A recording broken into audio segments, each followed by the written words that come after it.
RW 01 RT 03 Kampung Sadap. Disitulah terletak suku Darat. Sebenarnya mereka ini pada masa lalu pusat konsentrasi pemukiman mereka adalah di Pulau Batam. Dia berbeda dari orang laut.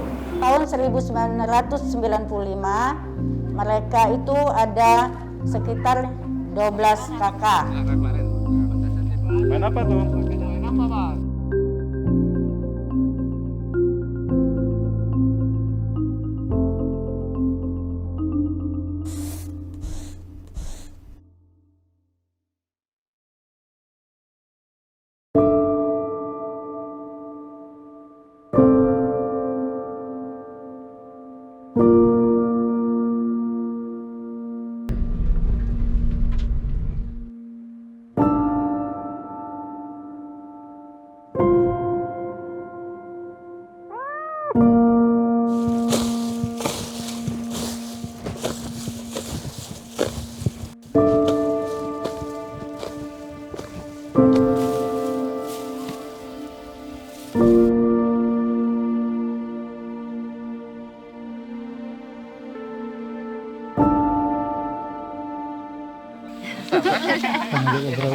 Ya.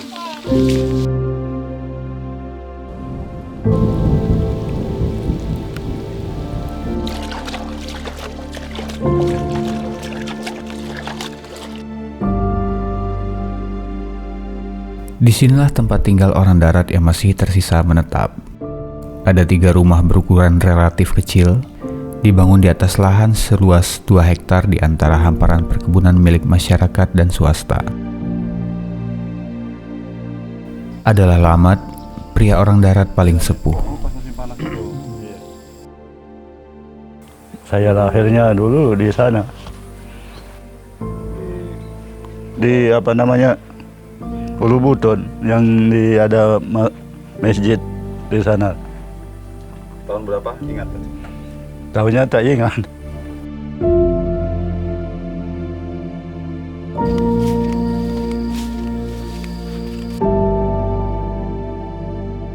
Lamat tinggal berdua bersama istrinya yang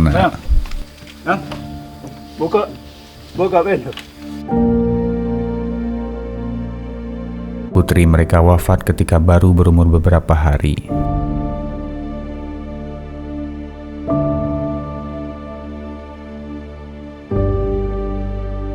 Dua rumah lain masing-masing berjarak sekitar 100 meter dari tempat tinggal Lamat. Rumah itu berbahan beton, merupakan bantuan dari pemerintah. Satu rumah dihuni Tongku yang tinggal bersama 4 anak dan istrinya yang berdarah Sunda. Teteh asal mana Jawa Barat? Majalengka. Majalengka. Sedangkan satu rumah lainnya dihuni Rosna. Ia tinggal seorang diri setelah ditinggal wafat suaminya belum lama ini.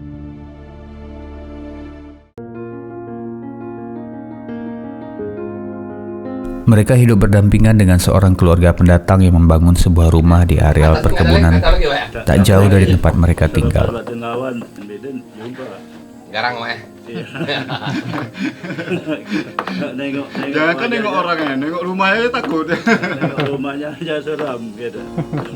Kendati terbuka terhadap orang luar, baik Lamat, Rosna maupun Tongku memilih tetap hidup di kawasan yang jauh dari keramaian.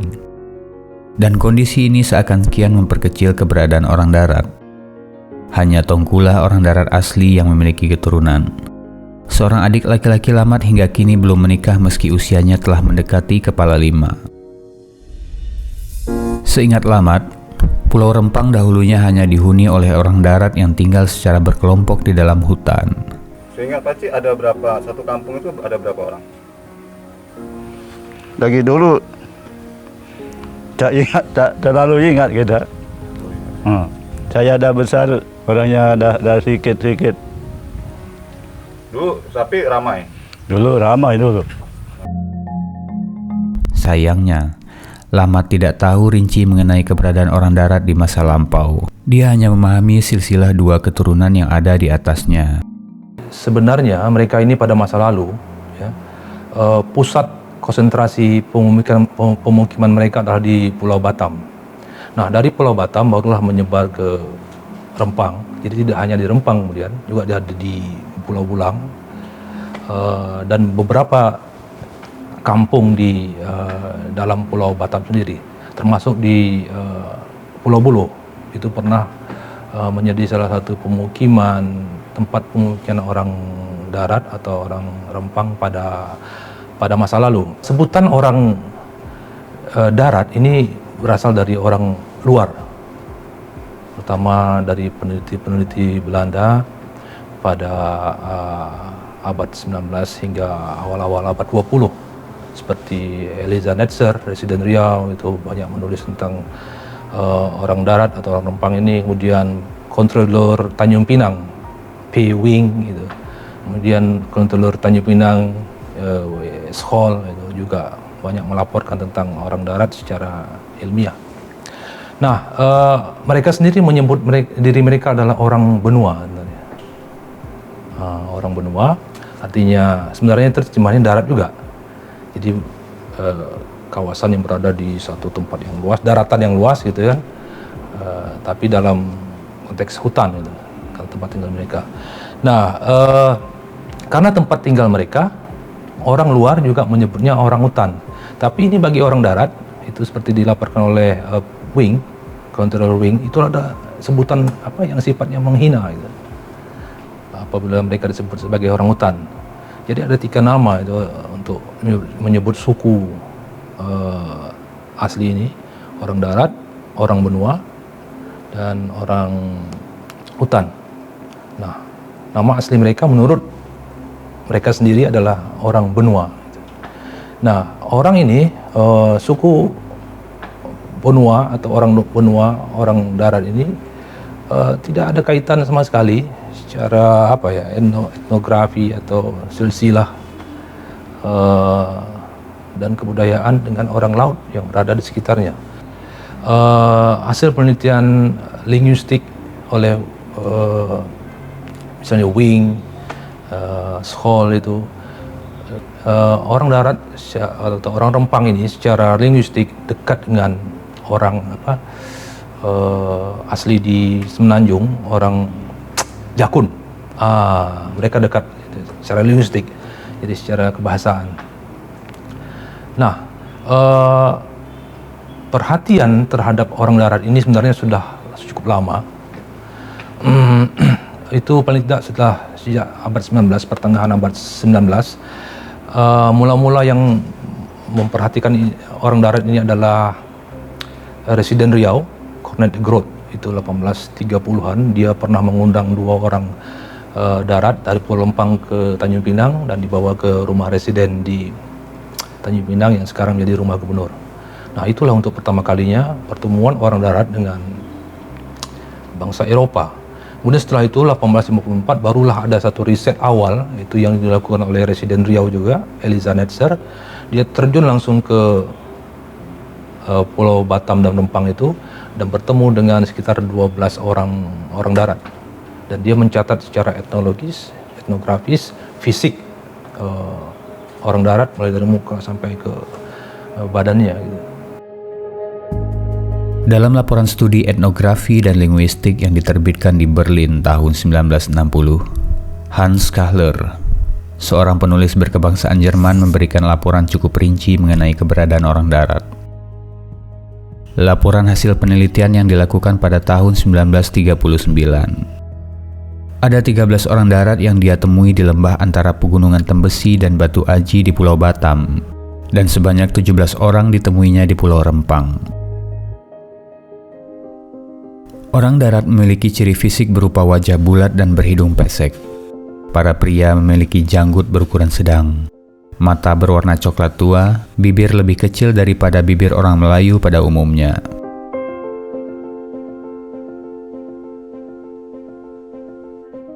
Sementara ciri wanitanya memiliki pengaruh orang Tiongkok bercampur Melayu. Warna rambut bervariasi, dari coklat tua hingga hitam legam, yang biasanya dipotong secara merata di sekitar kepala setinggi telinga.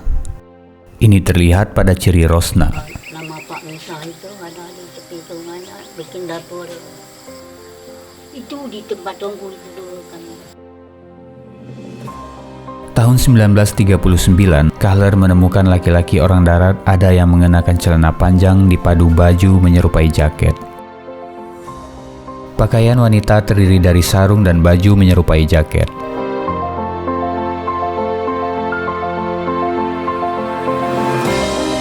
Bentuk tempat tinggal orang darat berupa rumah kayu dengan 4 atau 6 tiang pancang memanjang hingga atap. Kasau terbuat dari kayu jarak. Lantai terbuat dari cabang yang dirajut rapat, atap dan dinding menggunakan daun yang diikat dengan rotan yang disambung. Terbuat dari kayu juga. Kayu ada atap dan dinding. Atapnya orang bilang daun dulu. Ada dinding. Ada dinding. Dindingnya pun kulit kayu dulu. Pintu masuk ke gubuk tempat orang darat dulunya dibiarkan terbuka. Dapur berada di bawah lantai dan dibuat di atas tanah. Sedangkan tempat tidur dibuat melekat pada bangunan yang bisa ditiduri oleh 2 orang. Dekat setiap gubuk terdapat 1 atau lebih rak untuk menjemur pakaian atau untuk menyimpan dan mengeringkan rotan. Orang darat memiliki sejumlah kebiasaan, seperti menyimpan peralatan berupa cangkul dan kapak, menyimpan garam dan ikan kering yang digulung dalam lembaran daun. Mereka suka memelihara anjing, kebanyakan warna hitam atau kuning kecoklatan.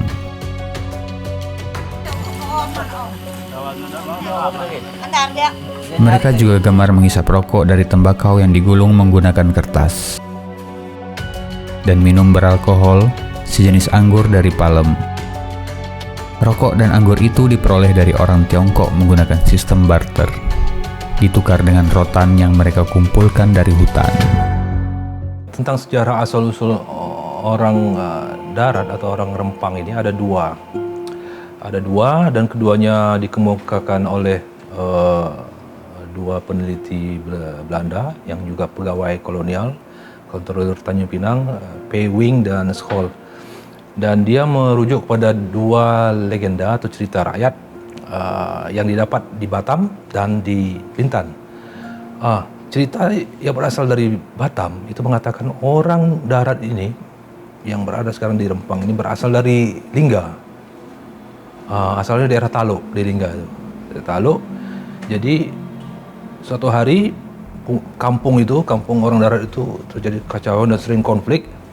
Maka Raja Lingga memerintahkan untuk membawa orang ini dengan perahu ke Batam, ke Pulau Batam. Nah, sampai di muara Sungai Muka Kuning, sekarang itu jadi Sungai Duriangkang, Waduk Duriangkang itu. Jadi sampai di muara Sungai Muka Kuning itu perahunya karam, orang itu turun dan lari ke darat, terus masuk ke hutan dan tidak keluar sampai bermukim di situ. Itu cerita pertama. Yang kedua, itu asalnya dari Terengganu ya. Orang Rempang ini. Maka itu dia disebut orang yang berasal dari luar Pulau Batam dan tidak ada hubungan dengan orang laut yang berada di sekitar Pulau Galang, Rempang gitu. Atau orang Moro, orang Sugi, orang Sekanak. Jadi dia berasal dari luar kawasan Kepulauan Batam itu. Nah, mengapa dia sampai dari Terengganu sampai ke Batam? Ini bagaimana ceritanya? Jadi orang kaya Mopar satu hari ke Terengganu untuk membeli sapi atau kerbau, gitu kan? Nah, anak buah orang kaya Mopar ini adalah orang laut yang tidak paham mengurus sapi ini. Jadi setelah dapat sapi dari Terengganu, dibawalah beberapa orang dari Terengganu itu, orang darat ini. Orang asli dari Terengganu dibawa untuk mengurus sapi yang dibawa dari Terengganu ke Bintan. Rupanya tak sampai ke Bintan, sampai di Batam ada masalah, singgahlah di Batam gitu. Di Batam sapi atau kerbau ini lepas, lari ke hutan. Disuruhlah orang Terengganu ini yang ditugaskan menjaga sapi ini untuk mencari ke hutan. Tak ketemu.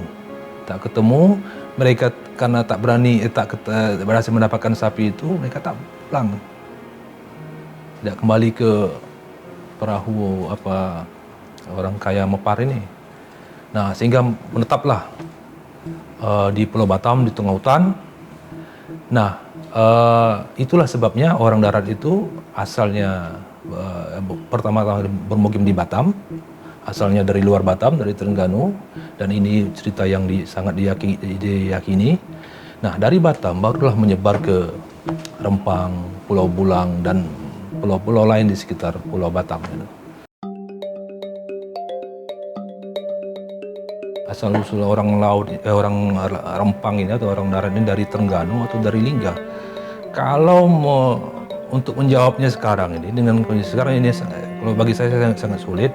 Tapi apabila merujuk kepada hasil riset yang dibuat oleh Skoll, Controller Skoll dan Pewing, itu mereka lebih benar atau tepat berasal dari Terengganu. Karena semua riset, baik Netzer dan orang-orang yang melakukan riset kemudian tentang orang Rempang ini, mengatakan bahwa orang Rempang ini tidak ada hubung kait dengan puak orang laut atau pecahan-pecahannya yang ada di sekitar Pulau Rempang dan Pulau Galang gitu. Nah, kemudian cerita tentang asal-usul orang Rempang atau orang darat yang dikatakan berasal dari Lingga, dan cerita ini bersumber dari orang-orang tua di Batam dulu gitu ya. Menurut Wing dan Skoll itu di Lingga sendiri, atau Scott juga, controller juga itu, mengatakan bahwa di Lingga sendiri tidak pernah ditemukan orang darat ini. Tapi kalau di Terengganu dan di Johor atau di Semenanjung itu ada suku bangsa itu tadi orang Jakun yang secara kebudayaan dan secara kebahasaan sangat mirip dengan orang darat di Pulau Rempang.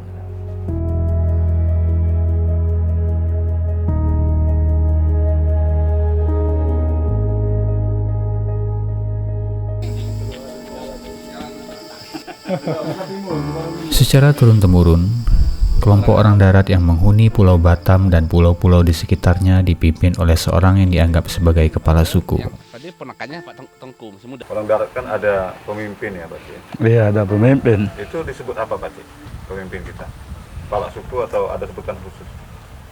Itulah pengecilan saya tak ada lagi itu. Tapi sepengetahuan Pak Cik ada nama disebut kepala suku gitu aja? Atau apa ada? Itu pun tak ada cerita. Tak ada orang tua bilang sama saya. Kepala suku juga mereka disebut dengan batin. Dalam proses selanjutnya mungkin sesuai perkembangan Batam, ada perkembangan mungkin batin-batin yang berlaku sejak lama itu kan hilang. Jadi berganti dengan administrasi masa sekarang. Kemudian dikenal dulu namanya ada apa? Kepala desa atau penghulu. Sistem-sistem administrasi pemerintahan seperti itulah yang menghilangkan pola-pola atau masa kepemimpinan yang lama yang kita sebut batin itu. Tahun 1975, pemerintahan Kepulauan Riau melalui Kecamatan Bintan Selatan melaksanakan program pengumpulan orang darat. Mereka dimukimkan di Kampung Sungai Sadap hingga sekarang. Itu menurut hasil penelitian Raja Hamzah Yunus pada tahun 1975, itu sekitar 12-an orang. Nah, dari 12 ini hanya tinggal 2, yaitu pemimpinnya ini kepala sukunya yang masih tinggal di hutan. Jadi mungkin ada sekitar 12, 13, 14. Nah, itu yang berhasil dimungkinkan waktu itu, dibuatkan satu kampung lengkap dengan rumahnya gitu. Jadi memang ya merubah kebudayaan mereka sebenarnya yang nomaden di hutan terus dimungkinkan pada satu tempat. Secara perlahan pemerintah kala itu memberikan pengetahuan kepada orang darat tentang bagaimana bercocok tanam. Semak rumputnya. Mereka juga diperkenalkan dengan agama yang sekaligus sebagai syarat administrasi kependudukan. Dulunya itu mungkin hampir sama juga dengan orang laut. mereka mungkin lebih kita kenal agama-agama lama, agama tradisional. Jadi kepercayaan pada alam, pada arwah-arwah. Baru kemudian ada semacam kebijakan dari pemerintah bagaimana orang-orang suku-suku yang tersing ini memiliki agama. Ini mungkin untuk lebih masalah administrasi. Jadi orang laut kemudian orang darat mereka memiliki KTP dan sebagainya. Jadi mereka di Kampung Sadap itu orang darat memilih agama Islam, termasuk juga dari penamaan nama-nama mereka. Jadi kalau dulunya mereka orang-orang darat itu kan nama-namanya nama seperti nama asli mereka, misalnya Pak Kosot, kemudian setelah Islam namanya jadi Abdul Manan. Kemudian beberapa nama-nama lain itu kalau sampai hari ini mungkin kita lihat orang darat itu memiliki dua nama. Ada nama orang daratnya, kemudian ada nama di KTP berbeda. Jadi apa yang disebut sebagai orang darat ini, ya, atau orang Rempang ini, dia berbeda dari orang laut karena asal usulnya juga berbeda, dan mereka tidak mempunyai sistem budaya atau kebudayaan yang berkenaan dengan laut, bahkan tidak mengenal sampan dan tidak mengenal cara mencari makanan di laut. Seperti yang sederhana memancing, gitu, mereka tak kenal.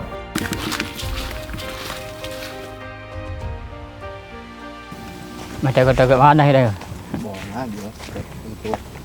Nak masang bubuk aja. Ke mana? Ke laut. Mati kota. Mata kota mah.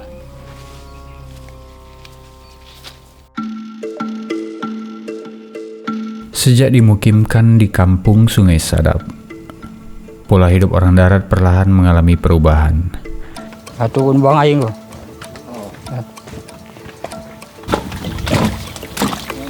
Air banyak ke? Karam kita. Meski sejumlah kebiasaan terdahulu masih tetap dilakukan.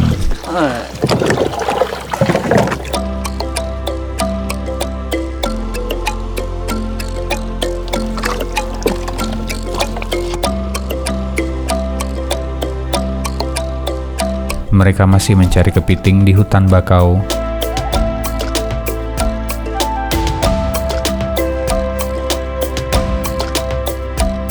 juga bercocok tanam dengan mengandalkan pengetahuan serta peralatan yang terbatas.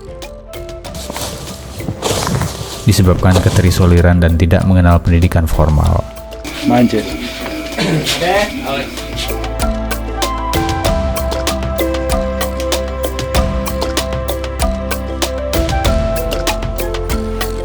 Dulu tak tahu sekolah. Tak ada ini kan, sini kan masih hutan, tak ada tempat rumah sekolah kan. Tapi Bang Amin waktu itu tahu ada sekolahan gitu. Tak tahu. Ketika akses darat di Pulau Rempang masih belum terbuka, hasil tangkapan berupa ikan dan kepiting atau buah-buahan serta kayu mereka jual ke Kampung Cate, perkampungan terdekat yang berjarak sekitar 2 jam mengayuh sampan. Kalau dulu ingat Pak Ci, kalau cari makan dari berkebun atau juga ke laut seperti itu? Ke laut, bapak saya dulu. Cari kepiting, dapat 1-2 ekor, jual untuk tukar makan. Itu kadang dapat, kadang tidak. Itu ditukar kemana? Di Cate sana. Barter ya? Iya. Bagi dulu orang pembelinya ini kurang. Kadang laku, kadang tidak kita jual.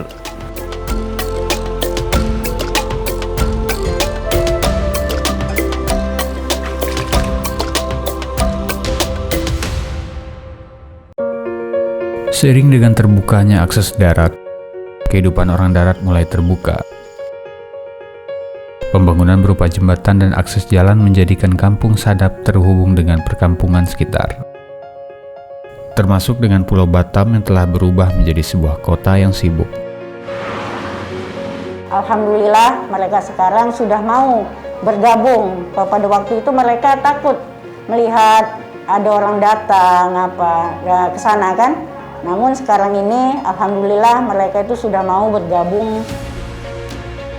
Terbukanya Kampung Sungai Sadap secara perlahan merubah pola pergaulan, cara mencari makan, serta sistem perniagaan orang darat. Pola pernikahan yang sebelumnya terbatas dalam lingkup komunitas kini mulai lebih terbuka. Tongku misalnya, yang kemudian menikahi wanita berdarah Sunda.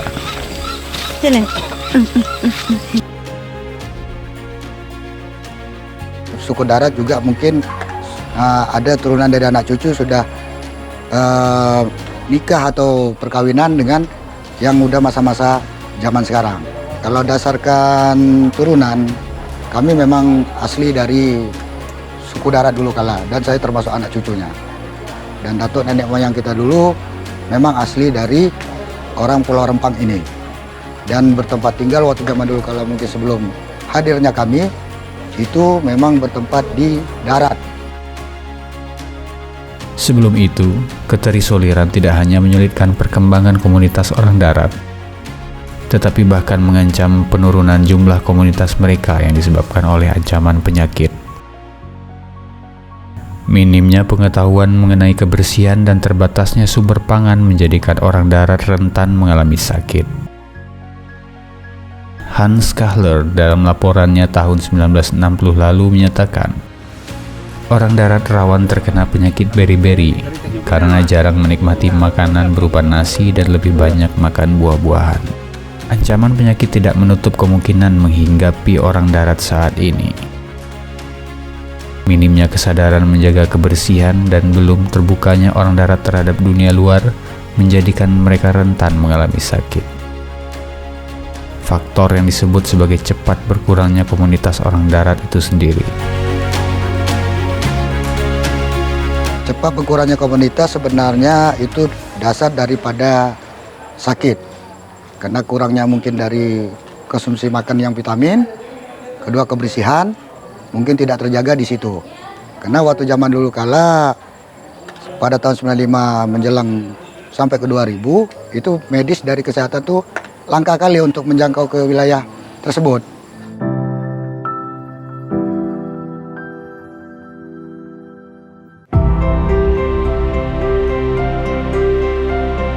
Apa yang disampaikan Azmi ini persis seperti apa yang dialami Yagna, istri Lamat,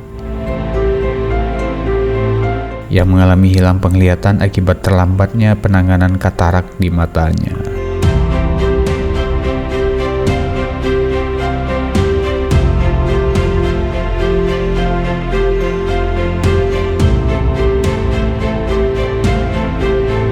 Terlepas dari permasalahan yang dihadapi, Lamat dan orang darat asli yang kini tersisa merasa nyaman dengan keadaan saat ini. Mereka merasa bersahabat dengan keterasingan. Mereka tidak terbiasa dengan keramaian. Ya. Nggak biasa tempat ramainya kayak gini lah, kita suka. Kalau gini kan dapat ke tanam-tanam, dapat cari makan, kita jual nanti. Kalau di kampung tuh pencarian kita kurang ngerti. Ya kalau dapat jangan ada yang ganggu gitu. Tempat kami tinggal sini.